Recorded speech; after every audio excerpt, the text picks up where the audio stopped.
opposed around the world by a monolithic and ruthless conspiracy. We are opposed around the world by a monolithic and ruthless conspiracy that relies primarily on puppet means for expanding its sphere of influence. Welcome to the Revolution for Change, live on 1059 The Radiator. It's the People's Message.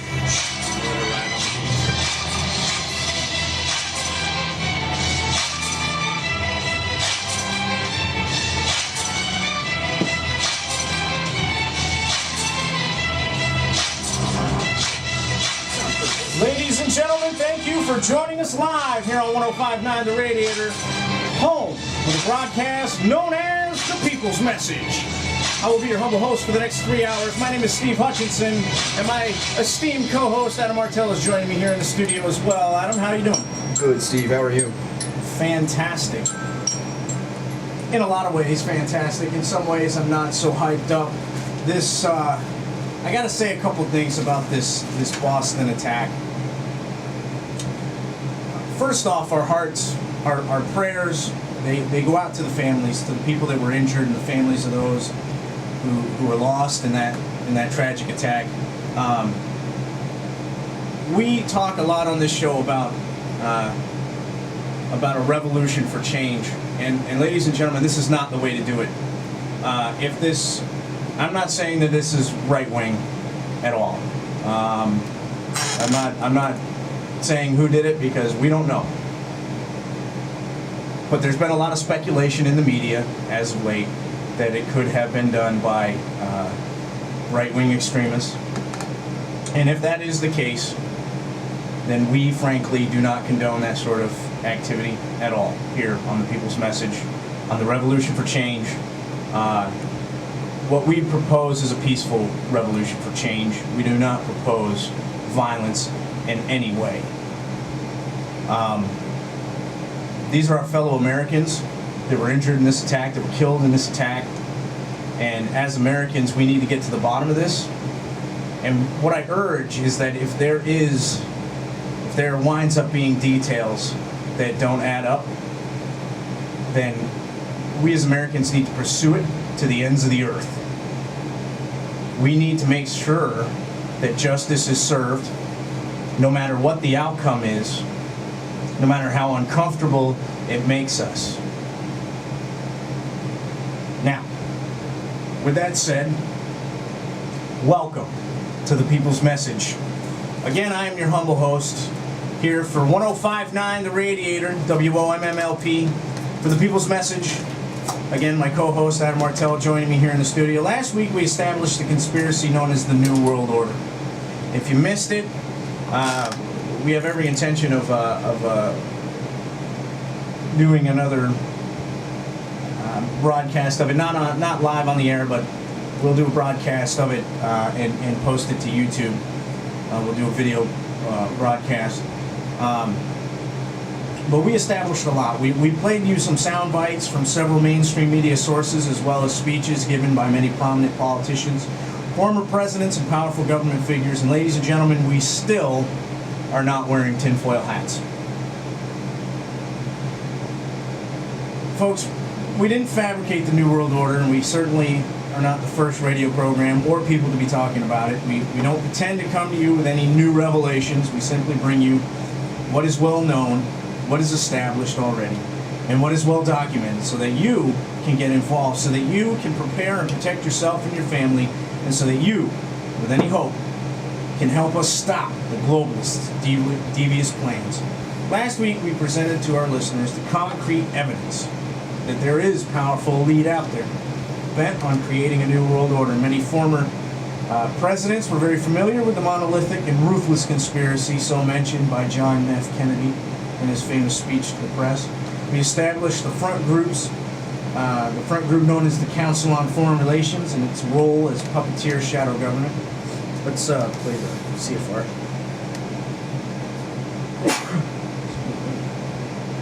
Sorry.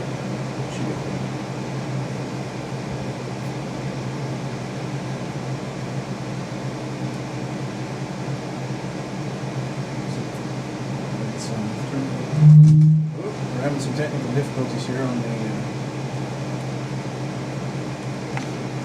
plugged into the ring. There it goes. From out here.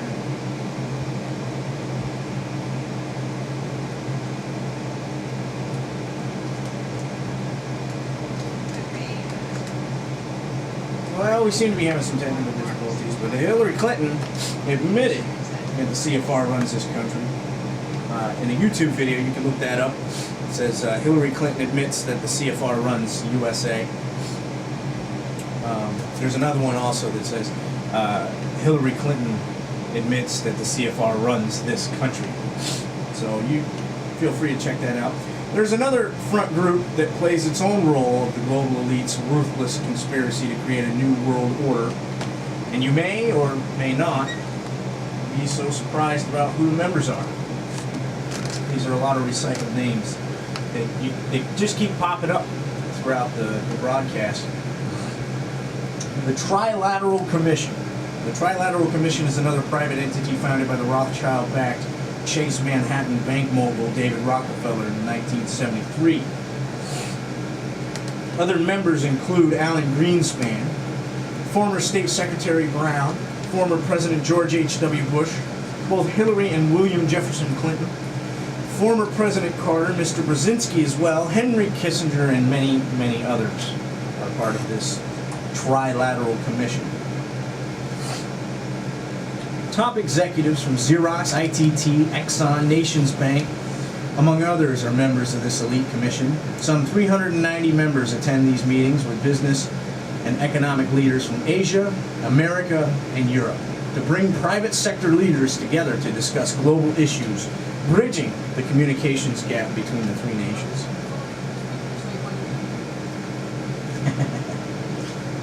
The founders of the Trilateral Commission envisioned a need, and I quote, need for cooperation in an era where deindustrialization and international dependencies caused the U.S. to lose influence and status throughout the world. End quote. The term international dependency was soon changed to interdependency and is now referred to as globalization. So whenever you hear the term globalization, which gets kicked around a lot in the world media like the BBC and NPR, as if it's a good thing, what they are actually referring to is the deindustrialization of our country, which led us to be more reliant on other countries, whether it be for our manufactured goods, our reliance on fossil fuels, etc., which causes us to lose major influence throughout the world. But above all, devastated our middle class and negatively affected our economy in ways unforeseen even by the smartest economists. With the rise of our military-industrial complex, which invests heavily on military technologies, which we in turn sell to other countries, and which is gaining strength almost daily, comes the collapse of our working-class economy due to the interdependency or globalization that we have today. These were, of course, plans of the New World Order. This globalization was meant to bring continents and countries together for the creation of unions. The CFR and Trilateral Commission are the front groups that are leading the charge towards globalization. The Trilateral Commission, many believe, is an attempt to consolidate power of the traditional political structure to overpower sovereign governments. Now, the chummy attitude between politician and corporate leader alone could serve to create a viewpoint within the members that could be seen as a conflict with America's best interest. This is not an organization created by our government or instituted by Congress at the behest of the people. It was established by affluent, globalist elites seeking to institute one-world governments who have recruited to their cause such people as Dianne Feinstein, Paul Wolfowitz, Dick Cheney, and many others. All these recycled names that just... Okay. Well, I'm gonna pause here for a second. Breaking news in this bomb situation here. Where are we? We're on Fox News here. Breaking news. We'll just move the headline I was about to read, but suspect nabbed in Boston Marathon bombing. So we'll be sure to cover that in our current events segment towards the end of the show. But that's breaking news, ladies and gentlemen. If you want to jump on the internet or turn on your boob tube, don't turn the radio dial though, folks, because you're listening to the People's Message here on 105.9 The Radiator. Now, again, this is not an organization, the Trilateral Commission is not an organization created by our government or instituted by Congress at the behest of the people. It was established by affluent globalist elites seeking to institute one world governments who have recruited these members, these recycled names that just coincidentally keep popping up in the same mysterious secretive groups. Many governments around the world have been so successfully infiltrated and manipulated at this point by these front groups and roundtable groups. It begs to consider if these private organizations are just waiting to be put into place to serve as governing bodies in this New World Order's one world government. It is my assumption that these groups will serve in an official capacity to create policies and laws that countries, in the form of unions, will then be forced to adopt by UN law. Among the roundtable groups affecting policy making and law creation around the world and countries is the Council of the Americas, which is specific to our country, of course. Designed under the pretext of free trade promotion throughout North and South America, David Rockefeller, man, this guy's popular, founded this group in 1965. Including big business members, bankers, politicians, and cabinet members, they helped create the framework for NAFTA, CAFTA, and free trade areas of the Americas, most of which were drafted by David Rockefeller himself. Under the globalist belt are the Rockefeller groups, the Asia Society, the Population Council, Group of 30, World Economic Forum, Brookings Institute, and the Peterson Institute. All populated, chaired, and attended by some of the recycled names that continue to pop up in these globalist roundtable front groups. These influential people take the policies put forth by the like-minded globalists and put them into effect in countries throughout the world, including our own. Again, these groups are very dangerous in that they can affect changes to government, society, and laws without anyone even knowing where the change came from. And worse than that, these groups further exploit their vast resources to make you think that it's what you actually want. We may erroneously believe that this is society's natural progression, that we're evolving to this point to the betterment of all humankind because it is the natural course of society is taking. The fact of it is, that train of thought is wrong. One, because the course we are headed down is not going to benefit humankind. Leave out the constant bombardment of eugenics practices throughout the world and just focus on the globalization of the countries around the world. The more globalized we become, the further quality of life degrades. Less industry in America means fewer jobs for Americans. The more immigrants we allow into this country that are willing to work for less, the further we drive down the wages for those who seek an honest living. The lower the wages, the lower the quality of life becomes. Folks, I'm not advocating anti-immigration. All right, that's not what I'm advocating. Right now, we have this immigration push where Obama wants to just make everybody that lives here that came here illegally legal citizens of America. They're not looked at as criminals. They're not looked at for breaking the law. They're looked at as people who are displaced. Exactly. Thank you. And ladies and gentlemen, they're not displaced. They came here illegally. I think they should be given an avenue because let's take Mexico for instance. Mexico is a pretty horrible place to live. It's a third world country on the border of one of the richest countries in the world, and people come across that border illegally every day, searching for jobs, searching for a new life. But there are legal ways in which they can do this, okay? What I do not condone is the fact that they're really, reality says they're put into slavery by people that hire them. You know, they're paid less wages, they're not protected under the law, and that is slavery, ladies and gentlemen, and it's not right, and I don't condone that. And basically, by them allowing this to happen, and by our governments allowing these people to stay here without going through the proper channels, without going through the proper quotas that we allow here in America, you are essentially bringing down the quality of life for the rest of Americans, because, let's face it, employers want to hire somebody who's going to work for less.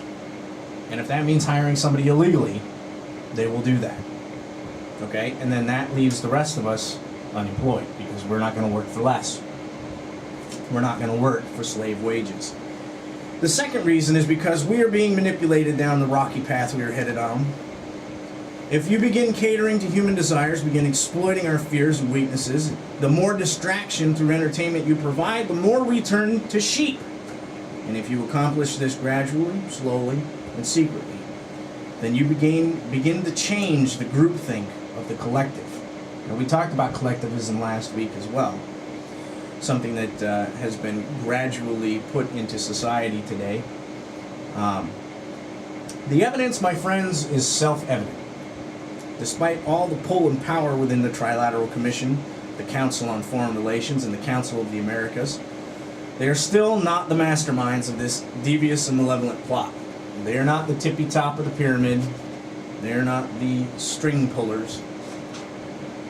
In 1954, a small group of the most powerful men and women in the world convened at a lush hotel in the small town of Oosterbeek, Germany, for a secret meeting. What was discussed at that meeting may never be revealed, but what we do know is that on that fateful day, what would soon be known as the Bilderberg Group was born. Core members who have attended these semi-annual meetings for decades control nations' entire monetary systems around the world, vast natural resources, political influence, and command entire countries. David Rockefeller, Henry Kissinger, Queen Beatrix of the Netherlands, and the Rothschild family. These are key figures who invite influential and powerful people to attend these meetings, with roughly about 140 total members in attendance. Now, they will tell you that there is no membership. That you are not a member of the Bilderberg Group, you are an attendee of the Bilderberg meetings.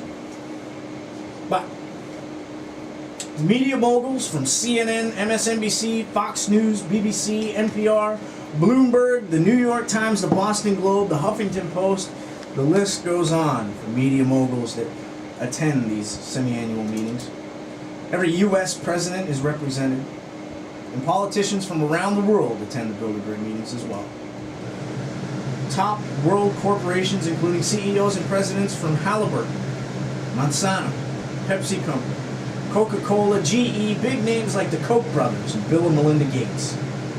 Royal families, including Prince Bernard of, I'm gonna completely butcher this, but Lippy Biesterfeld.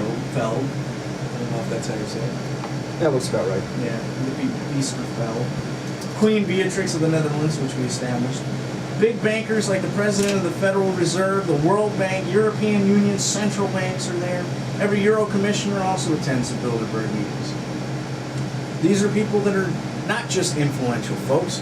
They have vast control over our entire globe. I mean, I cannot stress this enough. These are the most powerful people on the planet. All media. Bilderberg.org states that the purpose for the media blackout during these meetings, is so that each person in attendance can speak freely without being worried about the people, what the people say or think. Because apparently, at the Bilderberg meeting, it doesn't really matter what we think. It also goes on to say that the group discusses issues that go on in the world that need to be addressed, And the Bilderberg meetings are a platform for solutions. Folks, this show is a platform for a solution. This show is where solutions can come from, because we allow everyone to have an opinion and to voice that opinion. And it doesn't matter if you have $1 billion in your pocket or $10 in your pocket.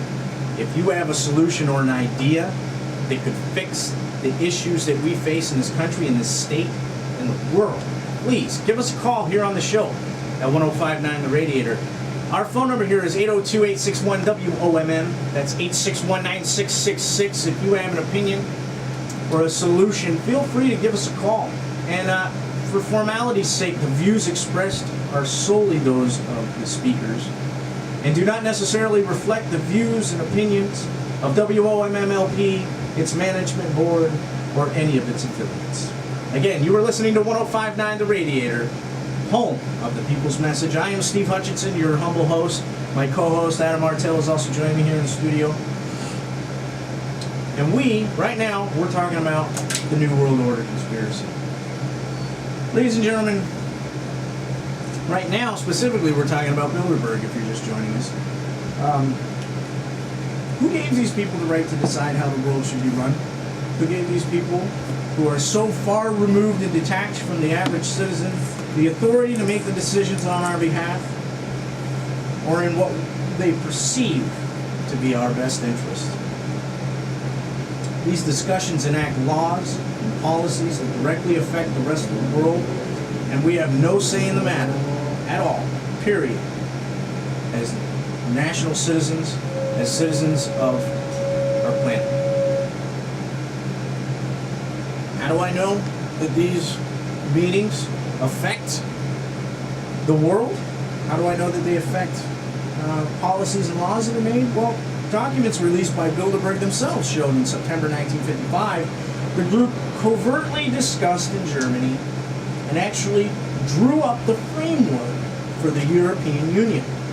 Now, we have discussed the EU here on this show before, and people are suffering from the European Union.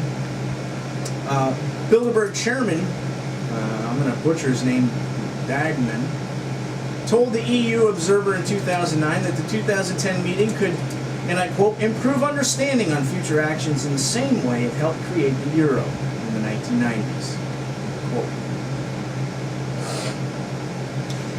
In 2008, Bilderberg was holding their meeting in Chantilly, Virginia, just down the road from where an excited press corps was boarding a plane to fly back to Chicago with then-candidate Barack Obama. Suddenly, the press corps was locked in the plane, and Obama was nowhere to be seen. This is a video from CNN. It's off YouTube that we found, of the press corps asking Obama's handler what is going on. Go ahead and play the video. If you would be so kind. Some of the nominees in the past has always been that they have at least a press pool with them at all times.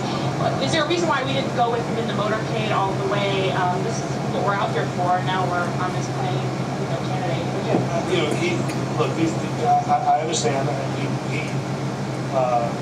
there was a desire to do. The man speaking is Robert Gibbs, and he's Obama's what we're doing here tonight, press secretary. It wasn't an attempt to deceive in any way. It's just private meetings. The position of the press corps when there is a general election candidate, and right now it is a general election, is that they're treated the same way the president is. If the president goes bike riding, we go with him. If he goes out to dinner or goes to visit a friend 3 blocks up the road, we go with him in the motorcade. Right. And that's the expectation in a general election, and that's the way it's been with previous candidates, John Kerry, George Bush, when he ran. I mean, that's the way it's done. So why are we diverging from that? And we would have been happy to sit on the runway. We didn't have anything better to do other than do what we're paying to fly this plane for, which is to cover the candidate. Again, I understand. Again, there was a desire to do some meetings tonight. He was interested in doing, and others are interested in doing, and to do them in a way that was private. These meetings are planned better part of the day, or was this something that was going to happen? I don't know the exact time. I was. I don't remember when I got notified exactly when everything was going on. Before the press left. At that point, I can go look at my BlackBerry. I don't honestly remember, and I want to make sure that I give you the information. Who notifies you about a meeting like that? It generally would have been set up in Chicago. Robert, why were we not told about this meeting and that the senator wouldn't be on our plane until the doors were shut and we were about to taxi to take off? Again, we had a desire. Senator Obama had a desire to do some meetings. Others had a desire to meet with him tonight in a private way, and that's what we're doing.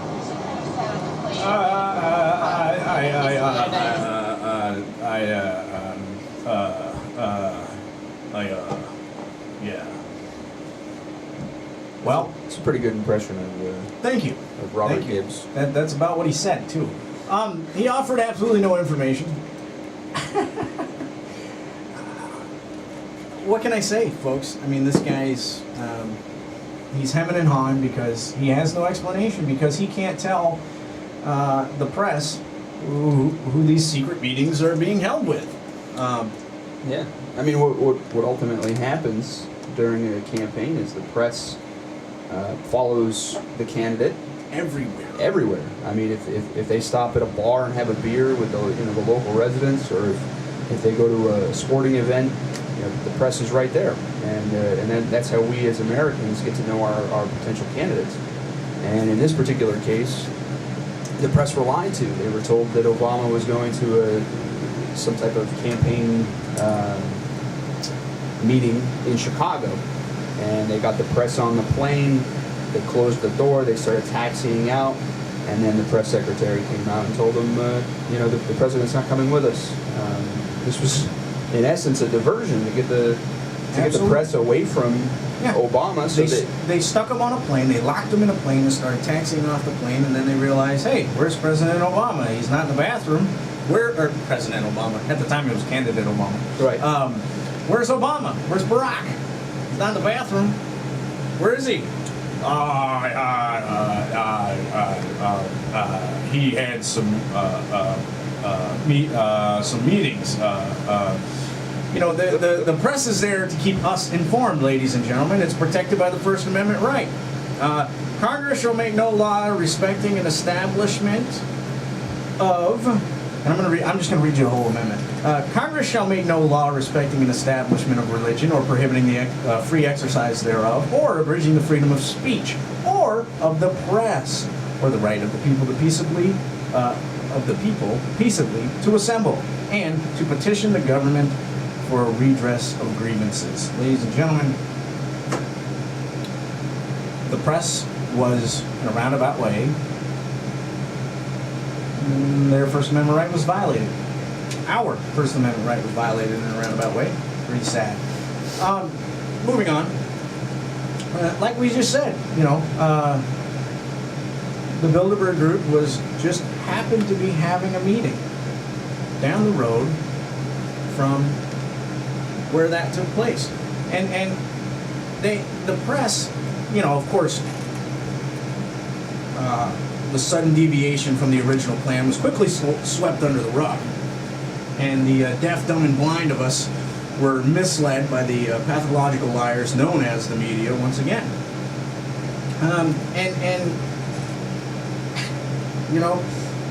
It was misconstrued. The shroud was dropped down. The smoke screen was implemented, and they said that he was supposed to have meetings with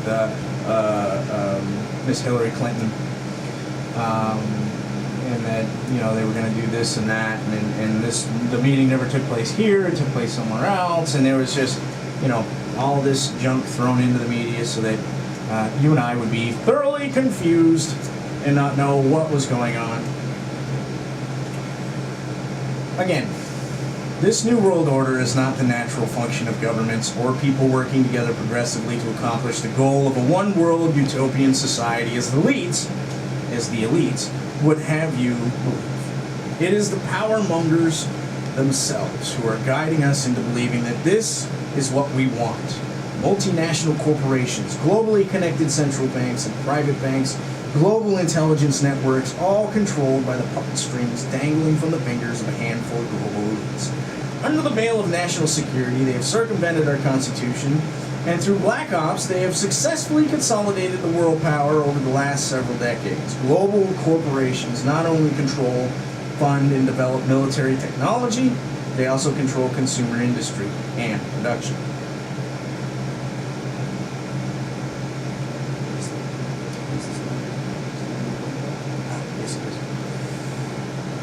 Now, sorry, having technical difficulties there a second. Global corporations not only control, fund, and develop military technology, as I said, they also control consumer industry and production, in addition to the corporate mainstream mass media, because we established already the members of the Trilateral Commission, the Council on Foreign Relations, several federal governments, and the Bilderberg Group are all the same people with the same agenda. These people know the human psyche. They understand the science of the human brain and have studied human desire. They take a lot of their knowledge from psychoanalyst Sigmund Freud, who studied group dynamics and became the father of public relations. In 1938, Freud authored the book Propaganda, in which he wrote, and I quote, "The conscious and intelligent manipulation of the organized habits and opinions of the masses is an important element in democratic society. Those who manipulate this unseen mechanism of society constitute an invisible government, which is the true ruling power of our country. We are governed, our minds are molded, our tastes formed, our ideas suggested largely by men we have never heard of. This is the logical result of the way in which our democratic society is organized." He further writes about the secret governors themselves and saying, "It is they who pull the wires which control the public mind, who harness old social forces and continue new ways to bind and guide the world. The global elite know and understand just how to distract and manipulate us, the people. Take, for instance, the fact that the media will interrupt news feeds to bring you the latest on Kim Kardashian and Tiger Woods. Add to that the narcotizing effects of fluoridated water and the psychiatric drugs pushed by Big Pharma, horrible instances of terrorist attacks, your economic struggles and the bombardment of superficial issues, and the upcoming war with North Korea, and you find yourself choking within the largest social smokescreen ever seen. We are so bombarded all the time, so burnt out from the garbage that's whirling around us like a tornado in a landfill, that people will completely stop and stare at the strangest, oddest things that catch their attention and amusement. In fact, Adam and I were downtown handing out flyers and trying to get some conversations going with our fellow Vermonters and citizens. We weren't having much luck. Some people were gracious enough to take our flyers, let us say our shtick, and wait for us to walk away before tossing our flyer into the garbage can. Some, not so much. But for the life of me, I was having the hardest time trying to get people to talk about issues, the things that we face, what they felt was important.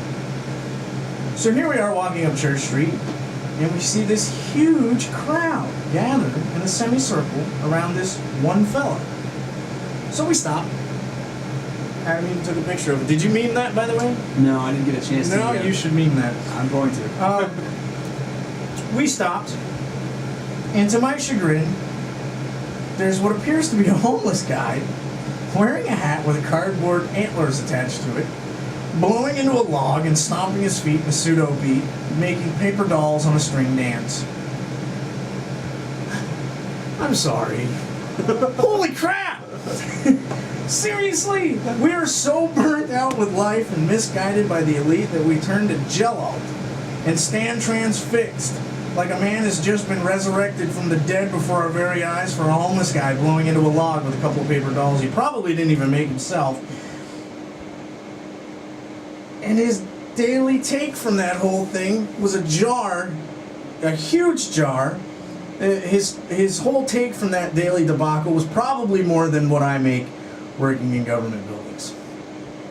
Ladies and gentlemen, this is exactly why our country is in the shape that it is in, because we have allowed ourselves to be distracted and manipulated. Our brains have officially turned to jello, and we're watching homeless people blowing into logs. You know, it goes.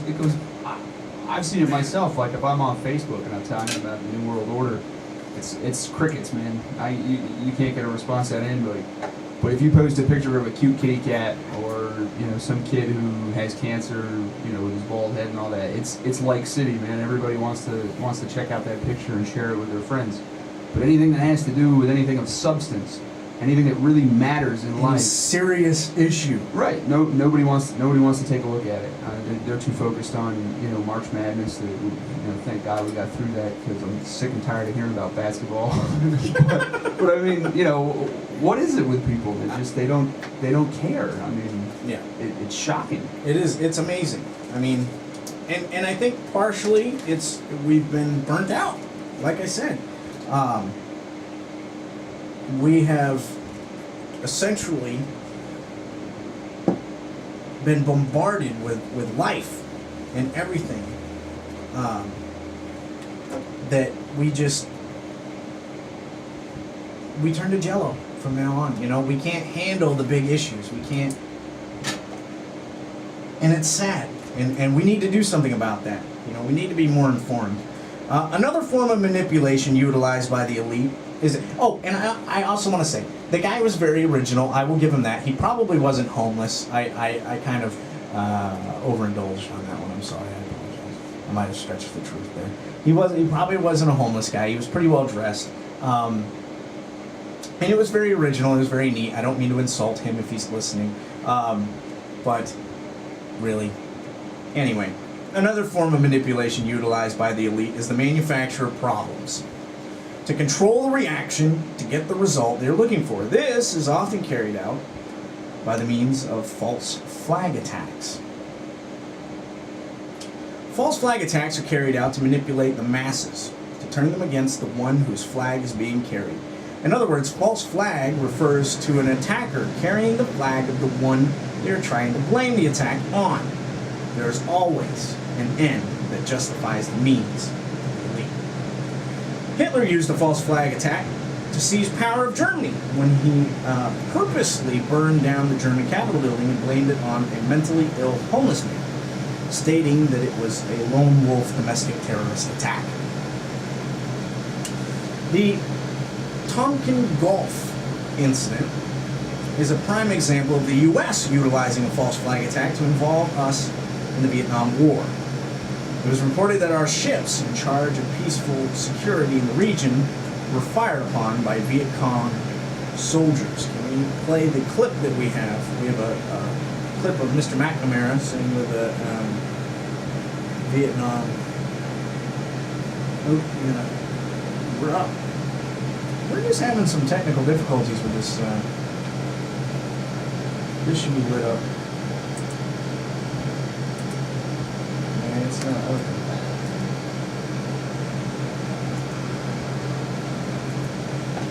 Can you pull it up on the big computer? Yeah. This is an important clip, so I'd like you to hear it.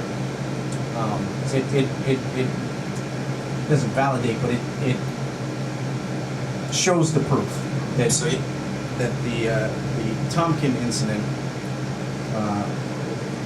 was a sham that was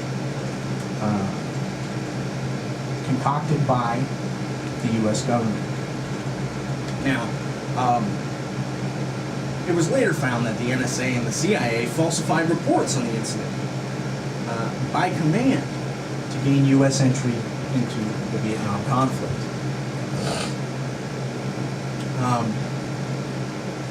What can I say? I mean, it happens. It's happened in the past. It's happened before that. We're going to get this clip going here, I guess. The war that shaped a generation in the United States continues shaping Robert McNamara's voyage of discovery to Vietnam. CNN's Tom Mintier reports on the former U.S. Secretary of Defense's first visit to Hanoi. Former U.S. Secretary of Defense Robert McNamara came to Vietnam like many Americans before him, looking for answers.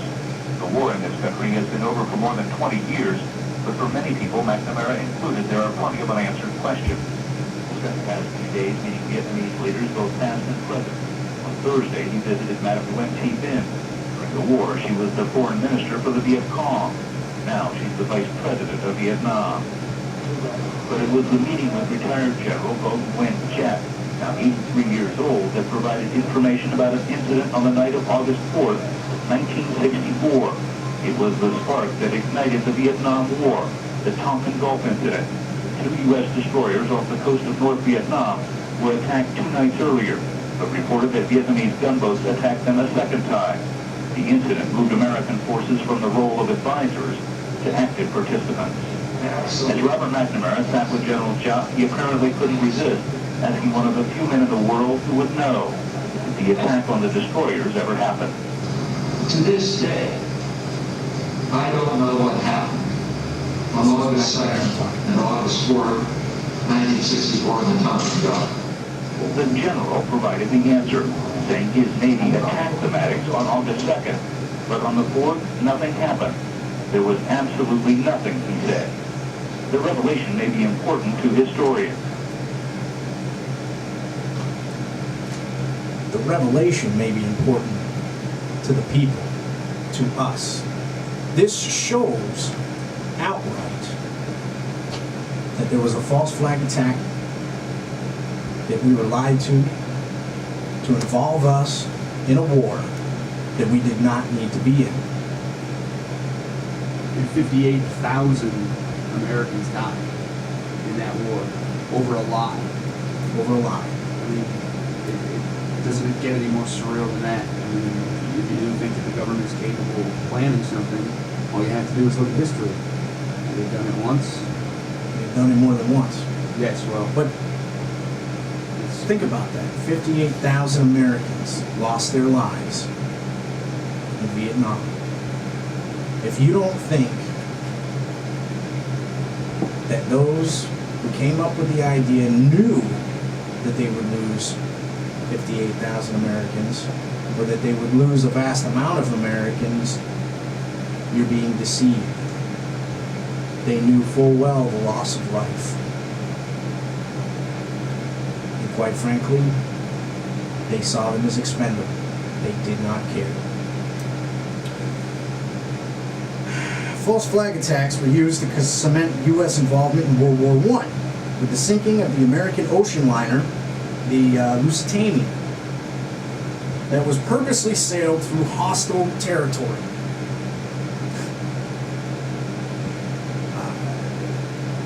There was even disclaimers saying that you would be sailing through a war zone. Why would the American government allow an ocean liner to sail through a warring, hostile waters? It's mind-boggling. We were prompted into World War II. Oh, and that was the single act that got us involved in World War I, by the way. We were prompted into World War II by an imminent attack our government knew was coming at Pearl Harbor. Documents show that the Japanese communications and coding had been cracked 2 weeks prior to the attack on Pearl Harbor, and that intelligence was presented, but nothing was ever done about it. The military chalked it up, well, not the military, the government chalked it up to a mistake. A mistake that cost thousands of lives and drove us into World War II. A mistake that wasn't an accident at all, but a calculated attack that was not only forewarned,